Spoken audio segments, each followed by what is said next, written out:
하나님 말씀 보겠습니다. 하나님 말씀은 말라기서입니다. 말라기서 1장 6절부터 14절 말씀까지입니다. 말라기입니다. 구약 마지막 책입니다.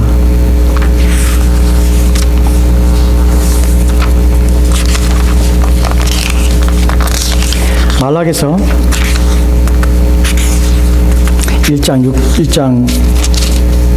6절에서 14절 말씀까지입니다.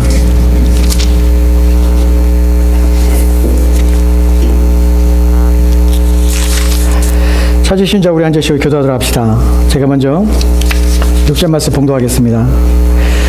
내 이름을 멸시하는 제사장들아, 나 만군의 여호와가 너희에게 이르기를 아들은 그 아버지를, 종은 그 주인을 공경하나니 내가 아버지일진데 나를 공경함이 어디 있느냐? 내가 주인일진데 나를 두려워함이 어디 있느냐? 하나 너희는 이르기를 우리가 어떻게 주의 이름을 멸시하였나이까 하는도다. 너희가 더러운 것을 나의 제자에 드리고도 말하기를 우리가 어떻게 주를 더럽게 하였나이까 하는도다. 이는 너희가 여호와의 식탁을 은밀히 여길 것이라 말하기 때문이다. 만군의 여호와가 이르노라, 너희가 눈먼 희생 제물을 바치는 것이 어찌 악하지 아니하며 저는 것 병든 것을 드리는 것이 어찌 악하지 아니하냐. 이제 그것들을 너희 총독에게 드려보라. 그가 너를 기뻐하겠으며 너를 받아주겠느냐?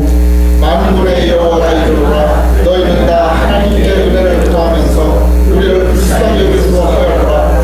너희가 이같이 행하였으니 내가 너희도 하나님들 받겠느냐? 만군의 여호와가 이르노라, 너희가 내 제단 위에 헛되이 불사르지 못하게 하기 위하여 너희 중에 성전문을 닫을 자가 있었으면 좋겠도다. 내가 너희를 기뻐하지 아니하며 너희가 손으로 드리는 것을 받지도 아니하리라. 만군의 여호와가 이르노라, 흔들리는 곳에서부터 해지는 곳까지의 이방 민족 중에서 내 이름이 크게 될 것이라. 각처에서 내 이름을 위하여 분양하며 깨끗한 제물을 드리리니 이는 내 이름이 이방 민족 중에서 크게 될 것이니라. 그러나 너희는 말하기를 여호와의 식탁은 더러워졌고 그 위에 있는 과일 곧 먹을 것은 경멸히 여길 것이라 하여 내 이름을 더럽힌도다. 만군의 여호와가 이르노라, 너희가 또 말하기를 이 일이 얼마나 공도롭고 하며 또 습치고 훔친 물건과 저는 것 병든 것을 가져왔느냐. 너희가 이같이 공헌물을 가져오니 내가 그것을 너희 손에서 받겠느냐. 이는 여호와의 말이니라. 14절 말씀입니다. 같이 읽을까요? 짐승 떼 가운데 수컷이 있거늘 그 소원한 일에 흠 있는 것으로 속여 내게 드리는 자는 저주를 받으리니 나는 금 임금이요 내 이름은 이방 민족 중에서 뒤로하는 것이 됨이니라. 만군의 여호와의 말이니라. 아멘.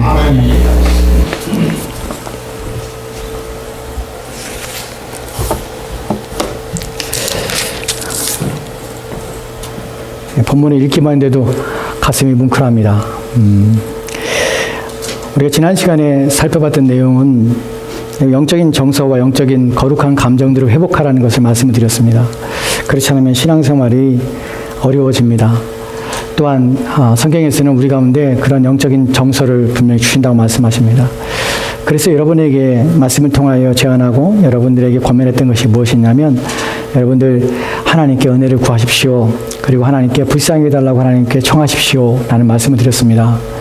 근데 오늘 우리가 살펴본 본문은 하나님께 은혜를 구하고 하나님께 불쌍히 해달라는 데 불구하고 그 은혜가 또 불쌍히 여기면 아무런 그들 가운데 도움이 되지 않는 부분이 있습니다.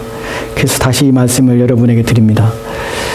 여러분, 하나님께 은혜를 구하고 하나님 나를 불쌍히 해달라는 것이 필요합니다.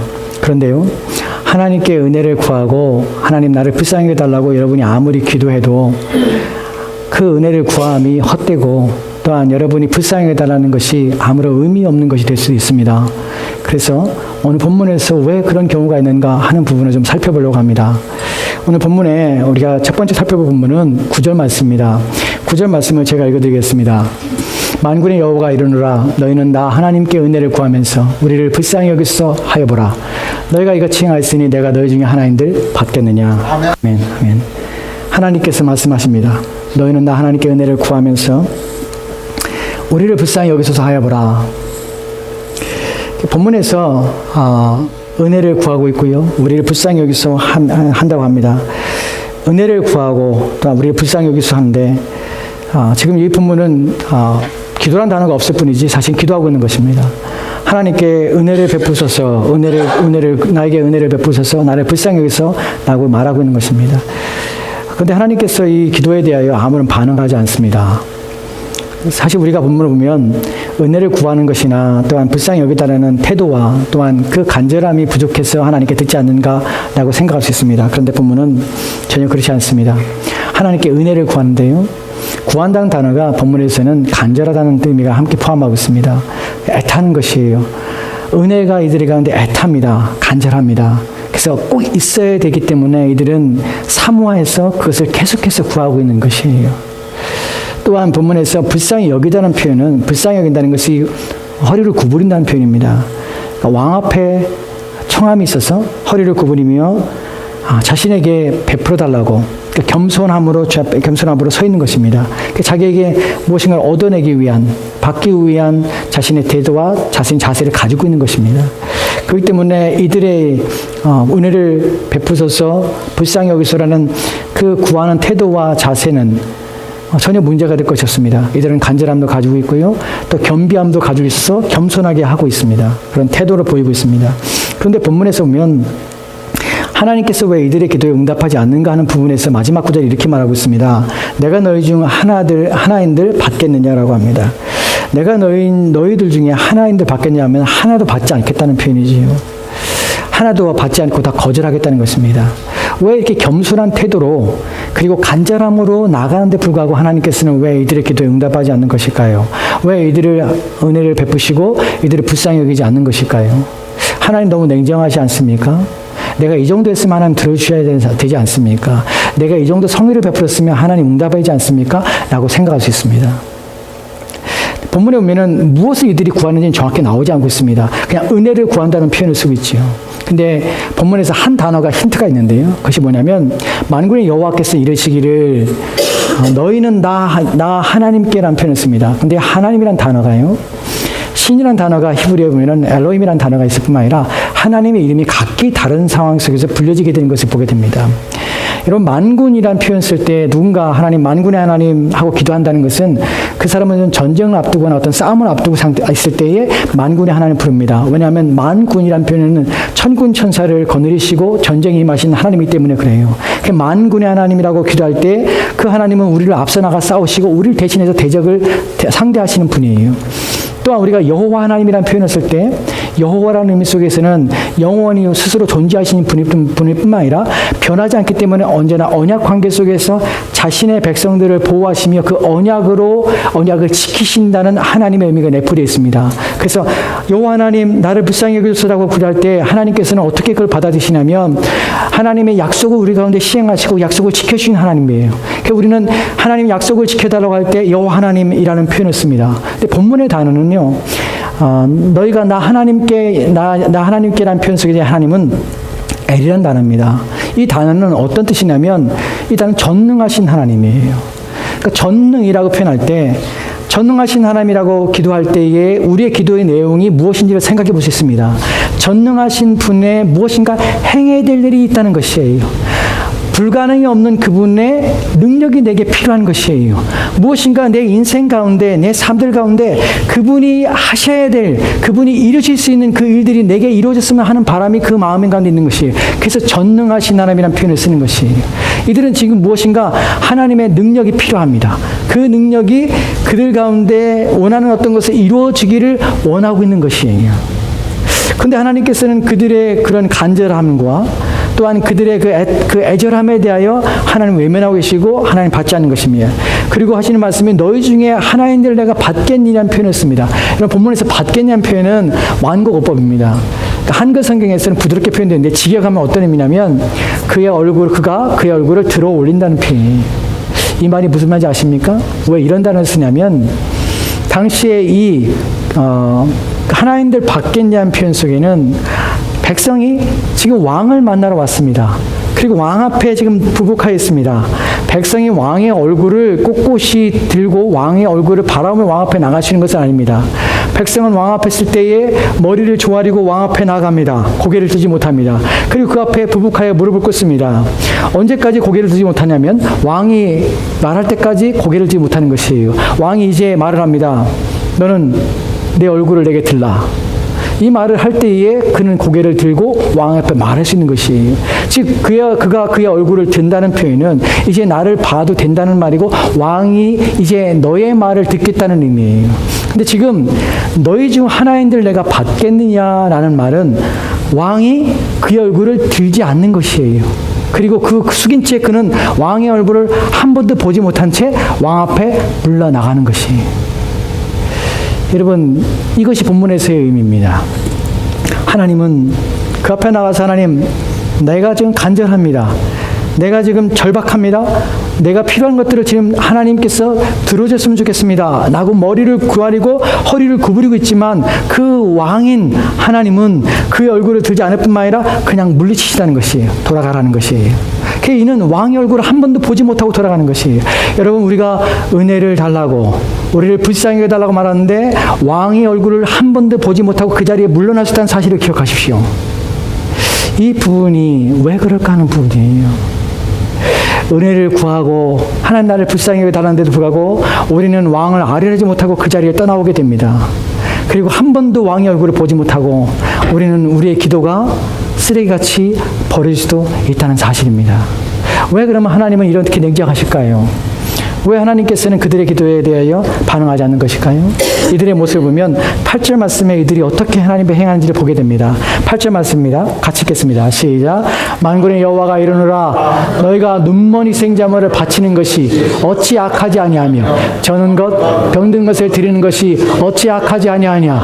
이제 그것을 너희 총독에게 드려보라. 그가 너를 기뻐하게 되냐며 너를 받아주겠느냐. 아멘. 아멘. 지금 만군의 여호와가 일어납니다. 너희가 무엇을 합니까? 눈먼 것, 저는 것, 병든 것을 가져와서 하나님께 드립니다.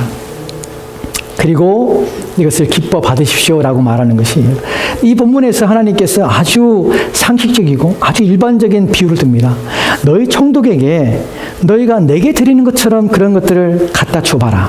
눈먼 것, 저는 것, 병든 걸 갖다 줘봐라. 그러면 기뻐하겠느냐? 받겠느냐? 라고 묻는 것입니다. 이들은 하나님께 나와서 드리면서 상식적으로 맞지 않는 짓을 하는 것이에요. 자기들은 눈에 보이는 총독한테도 절대로 이렇게 하지 않아요. 자신들이 무엇인가 호의를 받고자 하는 대상에게 절대로 눈먼 것이나 저는 것이나 또한 병든 것을 갖다 주지 않습니다. 가장 좋은 것을 갖다 주지요. 그런데 왜 하나님께 이렇게 하는 것이에요? 왜 이들은 하나님께 이렇게 합니까? 왜 하나님께 이런 모습을 보입니까? 6절 말씀을 보도록 합시다. 6절 모습을 보면 이들의 마음에 어떤 마음이 있는지 하나님은 어떻게 대하는지가 본문에 기록되어 있습니다. 같이 읽겠습니다. 시작. 내 이름을 멸시하는 제사장들아 나 만군의 여호와가 너에게 이르기를 아들은 그 아버지를 종은 그 주인을 공경하나니 내가 아버지일진데 나를 공경함이 어디 있느냐 내가 주인일진데 나를 두려워함이 어디 있느냐 하나 너희는 이르기를 우리가 어떻게 주의 이름을 멸시하나이까 하느라. 아멘. 아멘. 본문에 보면 내 이름을 멸시하는 제사장들아, 이들은 지금 사실 주님을 하나님이 멸시하고 있습니다. 본문에서 멸시한다는 단어는 이것은 무시한다는 표현과 더불어서 이 단어가 가지고 있는 것은 아주 하찮게 여기는 얕잡아 본다는 말이 이 안에 담겨 있어요. 하나님에 대해서 어떻게 생각하냐면 하나님에 대해서 내가 함부로 대해야 된다는 대상으로 생각하는 것이에요. 하나님에 대해서는 그분에 대해서 중요함을 여기지 않아요. 내 마음대로 내가 원하는 대로 그분을 대해도 아무런 상관이 없어요. 이것이 본문에서 멸시하다는 단어예요. 멸시라는 단어와 비교되는 두 가지 단어가 있습니다. 하나는 무엇이냐면 공경이라는 단어예요. 하나는 두려움이라는 단어예요. 이 두 단어는 멸시라는 단어와 전혀 다른 단어지만 이 두 단어는 멸시가 무엇을 상징하는지를 정확히 표현하는 단어예요. 여러분, 아들이 아버지를, 종이 주인을 공경하는 것이 마땅하지 않냐? 나는 너희 아버지가 아니냐? 나는 너희 주인이 아니냐? 그런데 어찌하여 너희가 나를 공경하지 않니? 너는 어찌하여 그것조차도 하지 않니? 공경이라는 단어는, 히브리어의 공경이라는 단어는 무겁게 하다는 것이에요. 멸시란 말이 가벼움이라면 공경이라는 단어는 무겁게 하는 것이에요. 무거움이라는 것이 왜 무겁습니까? 왜냐하면 그가 무거운 것이에요. 그가 내게는 중요한 것이에요. 그가 내게는 가치가 있는 것이에요. 이것이 무겁다는 단어를 가지고 있는 의미입니다. 하나님은 우리 가운데 무거운 분이십니다. 무거운 분이라는 것은 그분의 말을 우리가 쉽게 또한 가볍게 생각할 수 있는 분이 아니라는 것이에요. 그것이 바로 공경이라는 것입니다. 우리가 만약 하나님을 공경한다는 것은 하나님은 우리 마음에 무겁게 생각하는 것이에요. 그분의 말을 무겁게 느끼는 것이에요. 그분의 말이라면 우리가 무엇보다도 우리 마음에 먼저 우리 마음을 누르는 것을 느끼는 것이에요. 이것이 바로 우리 마음에 하나님을 공경하는 것입니다. 또한 멸시라는 말의 또 다른 반의어로 본문에 등장하는 것이 두려워하다는 것이에요. 하나님에 대해서 우리가 두려워하지 않으면 우리는 멸시하는 것입니다. 우리가 하나님을 무서워하지 않으면 하나님에 대해서 우리는 마음대로 해도 된다고 생각하는 것이에요. 지금 이들이 가지고 있는 자세와 태도는 하나님을 멸시하고 또 하나님 무서워하지 않아서 마음대로 하는 것이에요. 이들이 행하고 있는 하나님을 대하는 태도가 또다시 13절 말씀에 이렇게 기록되어 있습니다. 13절 말씀 보면 같이 읽겠습니다. 시작. 만군의 여호와가 이르노라 너희가 또 말하기를 이 일이 얼마나 번거로운가 하며 코웃음 치고 훔친 물건과 저는 것 병든 것을 가져왔느니라. 너희가 이같이 봉헌물을 가져오니 내가 그것을 너희 손에서 받겠느냐 이는 여호와의 말이니라. 아멘. 아멘. 하나님께 또다시 말합니다. 너희가 말하기를 이 일이 얼마나 번거로운가 코웃음 칩니다. 여러분 본문에서 이 일이 얼마나 이 일이라는 것이 무엇이냐면 하나님을 섬기는 것이 제사를 드리는 것을 표현할 수 있고요. 오늘 우리 입장에서 하나님을 예배하는 것이나 또 하나님과 함께 있는 것이나 또 하나님을 위해서 행하는 여러 가지 우리가 생각할 수 있는 일들이 있습니다. 우리가 신앙이라고 여기는 모든 삶들, 우리 가운데 하나님께서 말씀하시고 명령하신 것을 지키는 것들, 우리가 우리의 신앙의 영적인 성장을 위해서 그래 해야 될 것들, 이런 모든 그리스도인으로서 행해야 될 그 모든 일들에 대하여 이들은 어떤 마음을 갖냐면 일이 얼마나 우리에게 번거로운 거라는 표현을 씁니다.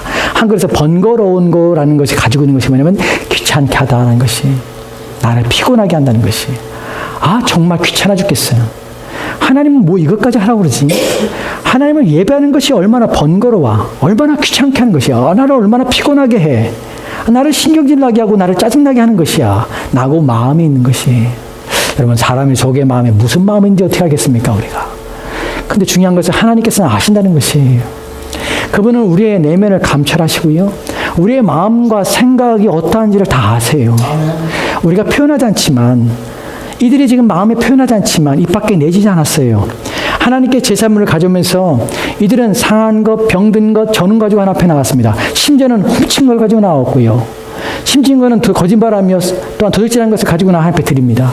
그런데 불구하고 이들은 그걸 드리면서 그 행위를 하고 있는데 불구하고 이들은 그것이 너무나 힘들다고 그래요. 뭐 때문에 하나 이런 걸 바치라고 그러지? 내가 이거 짜증나 죽겠어. 짐승을 잡는 것도 짜증나고, 이렇게 해서 씻는 것도 짜증나고, 이 모든 것들 행하는 것이 내게 얼마나 힘들고 내게 얼마나 번거로운 일이야. 나를 피곤하게 하는 일이야. 정말 나 이런 일을 하고 싶지 않아. 나는 마음이 가득하다는 것이.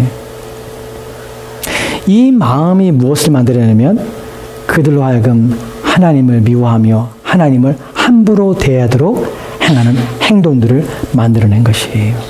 그래서 하나님을 멸시하게 하는 것이 얼마나 악한 것입니까? 14절 말씀에는 14절 말씀에 볼까요? 여기 보면은 이들에 대하여 어떤 결론과 어떤 말씀하시는지가 기록되어 있습니다. 같이 읽겠습니다. 시작. 짐승떼 가운데 수컷이 있거늘 그 선한 일에 흠 있는 것으로 속여 내게 드린 자는 저주를 받으리니 나는 큰 임금이요 내 이름은 이방 민족 중에서 두려워하는 것이 됨이니라. 만군의 여호와의 말이니라. 아멘. 아멘. 짐승떼 가운데 수컷이 있습니다. 이 말의 의미가 뭐냐면 지금 이 본문에서는 서원하는 사람이에요. 하나님께 드리라고 한 것도 아니에요. 근데 자기는 딴에 하나님 앞에 열심히 뭔가 드리겠다는 것이에요. 봉사를 하겠다는 것이죠. 하나님께 예배 드리겠다고 하는 것이죠. 하나님께 나와 기도도 하고 하나님의 섬기도 하고 하나님 말씀에 순종하기도 한다고 그래요. 근데 이 마음이 어떤 마음이냐면 자기의 때 가운데 수컷이 있습니다. 수컷이라는 것은 하나님께 드리는 화목 제물일 뿐만 아니라 하나님과 내가 화목하겠다는 의미 속에서 드리는 제물을 선택할 때 수컷을 선택합니다. 이는 자원하는 마음이에요. 자원하는 마음이 좋은 마음이잖아요. 근데 자기 수컷 가운데 좋은 것을 선택하잖아요. 흠이 있는 것을 골라내는 것입니다. 왜냐하면 흠이 있는 것은 팔지도 못해. 그것을 골라내요. 그것을 하나님께 드립니다. 여기에는 두 가지 속임이 있습니다. 두 부류가. 하나는 무엇이냐면 이 제사를 드리려고 짐승을 선택하는 자의 속임이 있습니다. 하나님께 못 쓰는 것을 가지고 나와요. 그리고 또 하나의 속임은 제사장이 함께 동의하고 있습니다. 그래서 제사 드리는데 흠 있는 걸 가져오면 흠이 없나 있나 살펴봐야 되는데 제사장은 살피지 않아요. 그리고 그것을 그대로 하나님께 드려도 된다고 제사를 드리는 것이에요. 이 두 사람은 짝짝꿍이 되어 있습니다. 한 사람은 하나님을 속이려 제물을 가져오고 한 사람은 그 속임의 제물을 받아서 하나님께 드리면서 하나님께 기뻐 받음이 됐다고 얘기를 하고, 여러분 이것이 우리가 그냥 행하는 것이라면 아무 문제가 없겠지만, 그러나 우리의 내면을 감찰하시는 하나님 보고 계시기에 하나님께서 말씀하십니다. 하나님께서 그러한 자는 저주를 받을 것이라고 말합니다. 여러분, 사람이 사람을 저주하는 것에 대해 우리는 결코 그렇게 크게 두려워하지 않아야 됩니다. 왜냐하면 그는 그 저주를 일으킬 힘이 없기 때문에 그래요. 누군가 우리에게 저주를 퍼붓거나 비난을 한다거나 비판을 하거나 우리가 안 들으면 그만이에요. 우리가 그것을 마음에 두지 않으면 상관없어요. 그런데 중요한 것은 하나님이 저주하시면 누가 그 저주에서 우리를 건져냅니까? 하나님이 저주하시면 누가 저주에서 우리를 보호하시며 그 저주가 우리 가운데 임하지 않도록 우리를 막아서겠습니까? 아무도 없습니다. 이것이 큰 문제입니다. 하나님이 저주하십니다. 하나님이 저주하는 말은 이 저주는 반드시 응한다는 것이에요. 반드시 그 사람의 인생 가운데 그 저주가 실현됩니다. 그렇기 때문에 무서운 것이에요. 우리가 하나님을 어떻게 대하느냐? 그것이 얼마나 무서운가 하는 것이 하나님부터 저주를 받을 수 있기 때문에 그래요. 그 결국은 멸망입니다. 하나님과 완전히 분리되어서 그의 인생은 비참할 뿐만 아니라 그의 마지막 인생은 지옥에 던져지게 되는 것이, 이것이 하나님의 저주입니다. 하나님께서는 자신에 대하여 왜 하나님을 두려워해야 되는지 말씀합니다. 나는 큰 임금이다. 나는 두려워할 자리라 라고 하나님 말씀하신 것입니다. 여러분, 이것이 오늘 우리가 읽었던 본문의 전체적인 내용입니다. 이제 우리가 이것을 우리가 어떻게 우리 가운데 적용할 것인가를 말씀을 드리겠습니다. 이 본문에서 우리가 첫 번째 생각할 것은 이것입니다. 여러분, 본문이 모순된다고 생각하지 않습니까? 이 사람들이 모습이 모순된다고 생각하지 않습니까? 하나님께 이렇게 행하고 있는 제사장들의 모습이 모순된다고 생각하지 않습니까? 여러분, 제사장이 하고 있지만 제사장의 문제가 아니라 사실은 오늘 저와 여러분에게는 우리의 문제입니다. 우리가 이렇게 하고 있지 않는가 생각해 보는 것입니다. 여러분, 왜 모순입니까? 이들은 하나님 멸시합니다. 그런데 하나님께 나와서 하나님 은혜를 베풀어 주셔서 나를 불쌍히 여기소라는 마음을 갖고 있다는 것입니다. 이것이 마치 모순되는 것처럼 보입니다. 자신들이 멸시하고 자신들이 두려워하지 않는 대상에 대하여 재물을 가지고 나와 드리고 있습니다. 자꾸. 그러면서 하나님 받아달라고 합니다. 그리고 나를 불쌍히 해달라고 말을 해요. 얼마나 모순됩니까? 근데 왜 모순이 가능합니까? 왜냐하면 모순된 인간의 마음이기 때문에 가능한 것이에요. 우리의 마음이 얼마나 모순되냐면 우리가 하나님에 대해 공경하지 않으며 하나님에 대하여 존중하지 않으며 하나님을 두려워하지 않으면서 불구하고 우리의 마음에 어떤 마음의 생각이 드냐면 하나님은 전능하다는 생각이 우리 안에 들 수 있습니다. 하나님이 누구신데 있는 이해가 있을 수 있습니다. 그래서 우리의 본성에 반하게 만약에 우리가 존경하지 않고 존중하지 않고 공경하지 않는다면 그 앞에 나가서 마땅히 우리가 그 앞에 우리가 구하거나 그 앞에 우리가 어떤 요구도 할 수 없는 데 불구하고 우리는 우리 스스로 모순을 가지기 때문에 우리가 생각하는 것과 우리가 알고 있는 것과 내 행동이 다를 수 있다는 것이에요. 그래서 무시하면 멸시하지만 그 앞에 나가서 재물을 드리는 행위를 하고 있는 것이에요. 그러면서 나를 불쌍히 해달라는 것이에요. 내게 은혜를 베풀어달라는 것이에요. 자기의 요구에 관철시켜달라는 것이에요. 이것이 얼마나 모순인지 모릅니다. 하나님에 대해 함부로 대하면서 우리는 우리 자신이 그런 모순된 행동을 할 수 있습니다.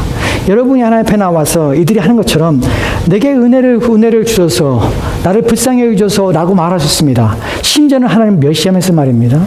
심지어는 하나님에 대해 공경하는 마음이 없음에도 불구하고 말입니다. 이것이 우리의 모순입니다.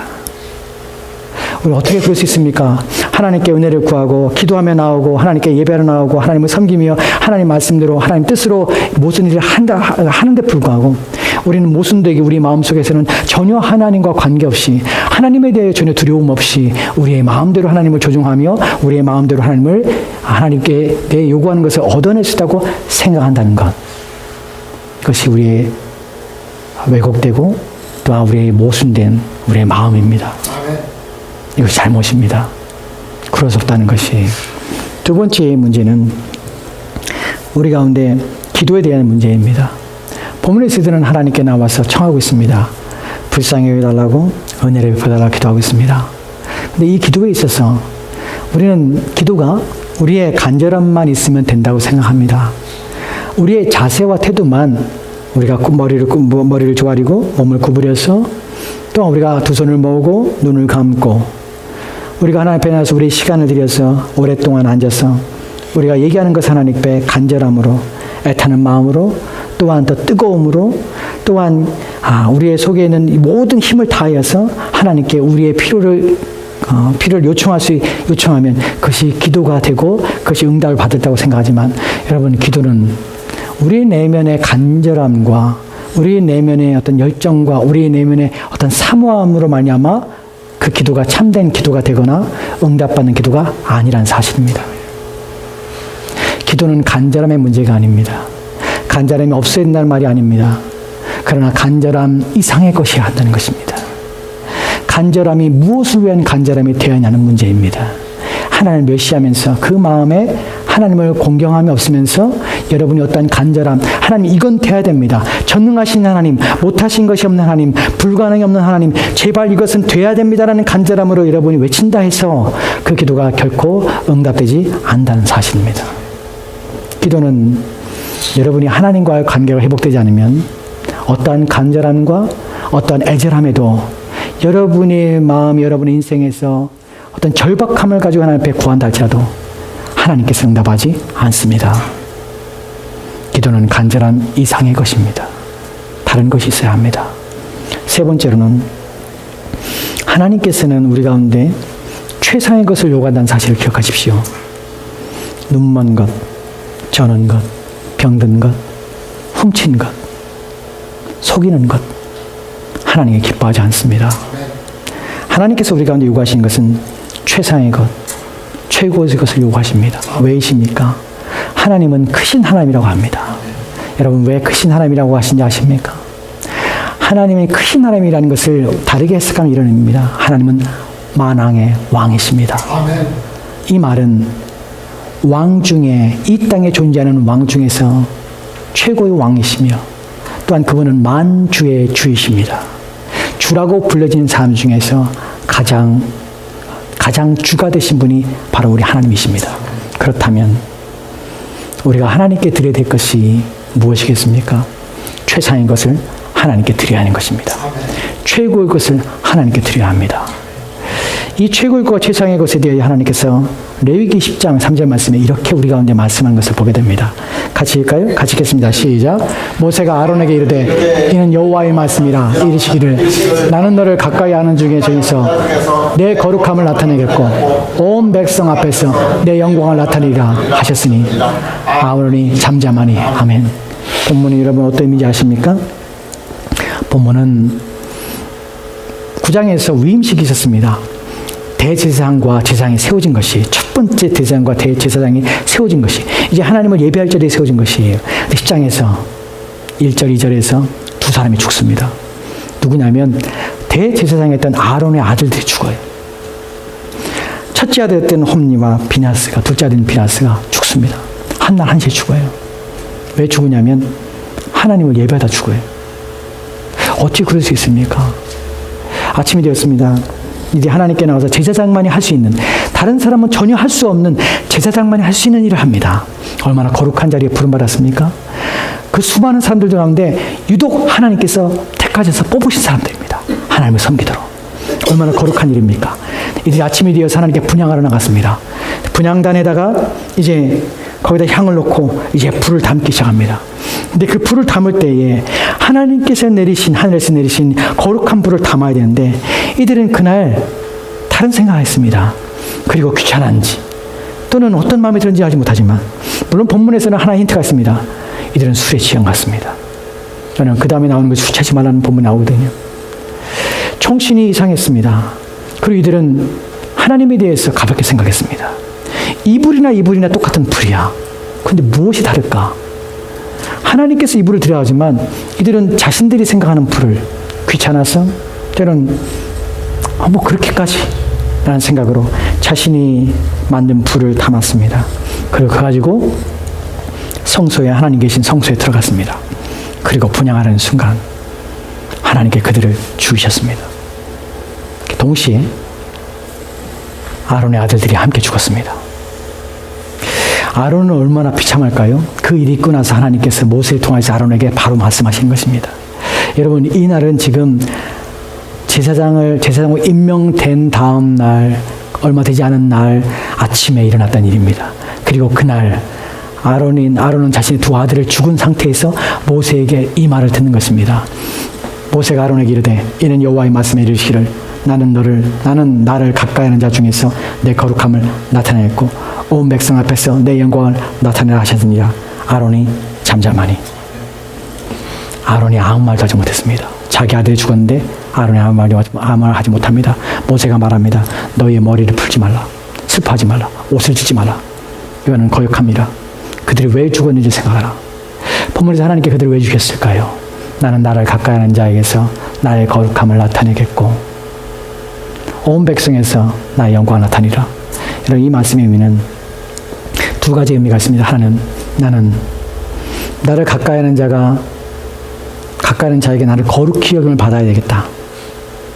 두 번째로는 나를 가까이 하는 자가 나를 거룩히 여김을 냠아서 온 백성이 그 모습을 바라보고 하나님 어떤 분이신 인식하여 하나님께 영광을 돌리게 하겠다.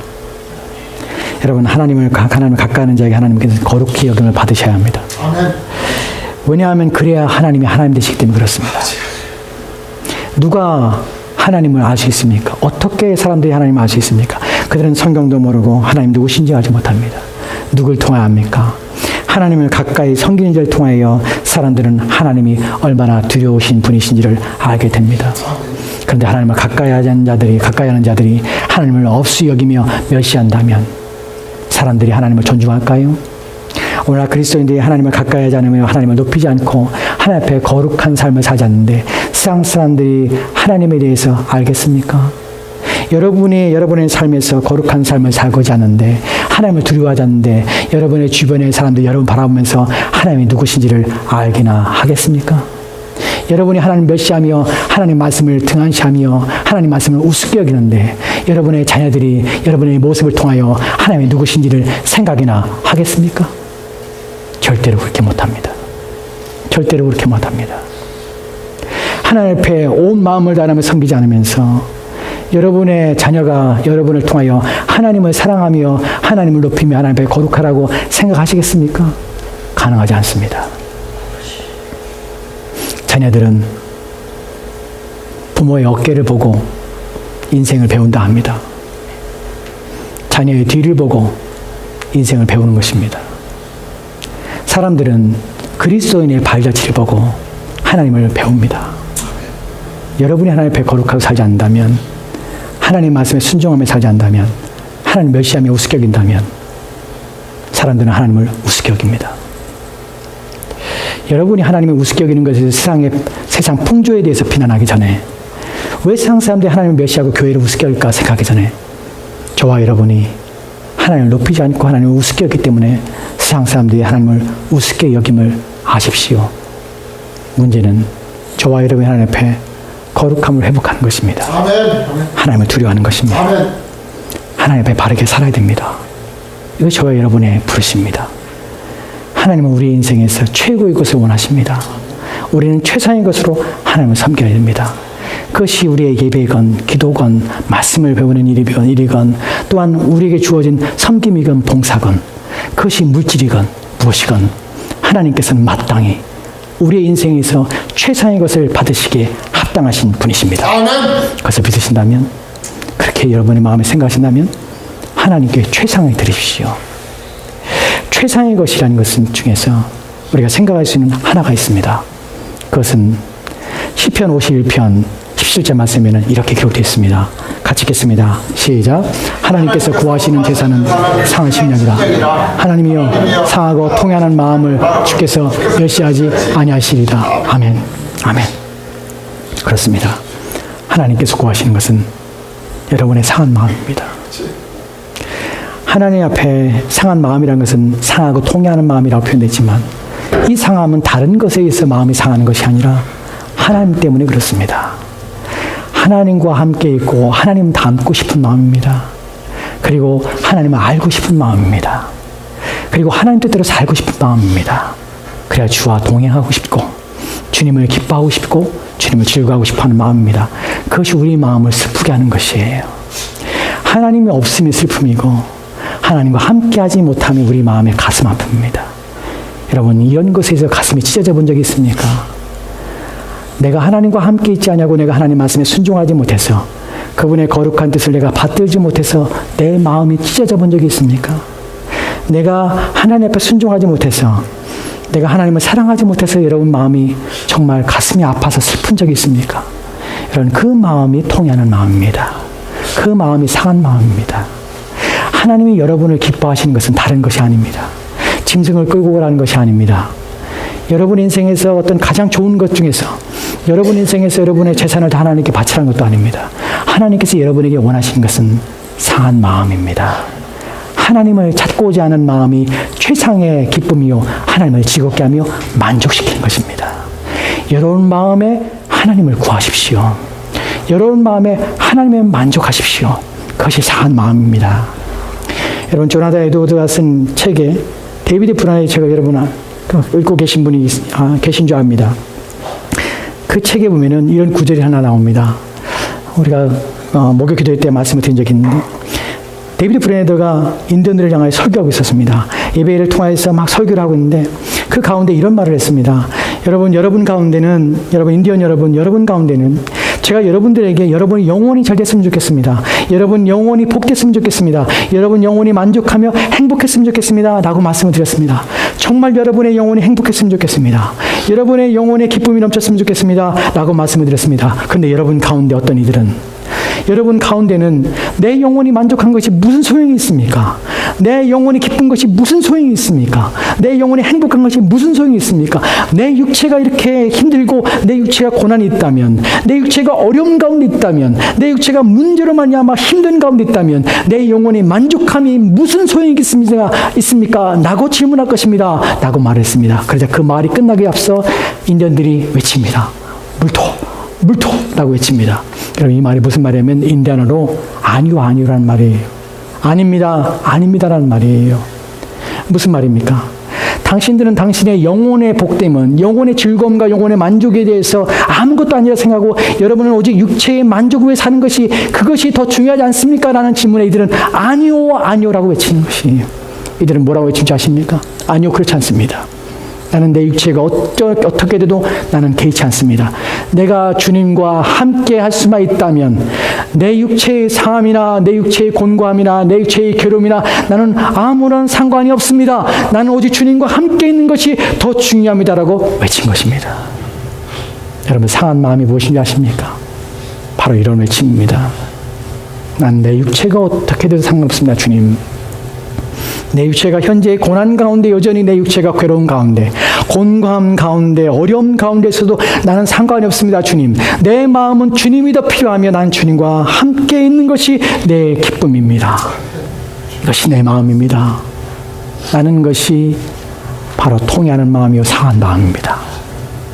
여러분, 주님을 구하십니까? 여러분이 하나님 앞에 은혜를 구하며 나를 불쌍히 해달라고 말하는 것은 무엇입니까? 지금 제사장처럼 무엇인가 필요해서 그렇습니까? 정말 이것이 이루어져야 돼야 내 육체가 만족하기 때문에 그것 때문에 매달려 있습니까? 아니면 여러분은 정말 주님을 구하고 있습니까? 최상의 것인 상한 마음을 가지고 하나님, 나와 함께 계십시오. 하나님을 만나고 싶습니다. 하나님을 알고 싶습니다. 주님, 제발 내 인생에서 하나님만이 내 인생이 전부가 되어 주십시오. 그래서 내가 사나 죽으나 내 인생 주님의 것으로 살게 도와주시고, 내가 먹고 마시며 무엇을 하든지 하나님께 영광을 돌리는 것이 내 인생의 목적입니다. 나는 고백이 여러분이 하나님 은혜를 구하며 나를 불쌍히 달라는 이유입니까? 여러분, 하나님 앞에 구하되 하나님을 구하십시오. 하나님 앞에 기도하되 하나님이 여러분 안에 가득 차기를 구하십시오.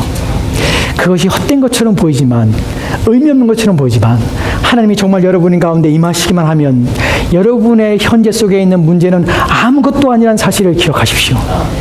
하나님 앞에 그런 경험과 또한 그 응답에 대하여 확신 가운데 말씀을 드립니다. 여러분이 하나님의 임재를 경험하게 되면 여러분이 안고 있는 문제 아무것도 아니란 사실을 그때야 알게 됩니다. 중요한 것은 여러분이 하나님이 여러분 안에 계시지 않기 때문에 문제가 되는 것입니다. 그것 때문에 여러분이 두려운 것입니다. 그것 때문에 답답한 것입니다. 하나님만 여러분 안에 계시다면, 여러분의 마음에 하나님으로 충만하다면 여러분의 삶의 문제는 이제 모든 것이 여러분에게 아무것도 아닌 것이 됩니다. 그것을 믿으신다면 하나님을 구하십시오. 최상의 마음으로 하나님을 찾으십시오. 그것이 복됨입니다. 기도합시다. 하나님, 우리로 하여금 하나님을 공경하게 하시고 하나님을 두려워하게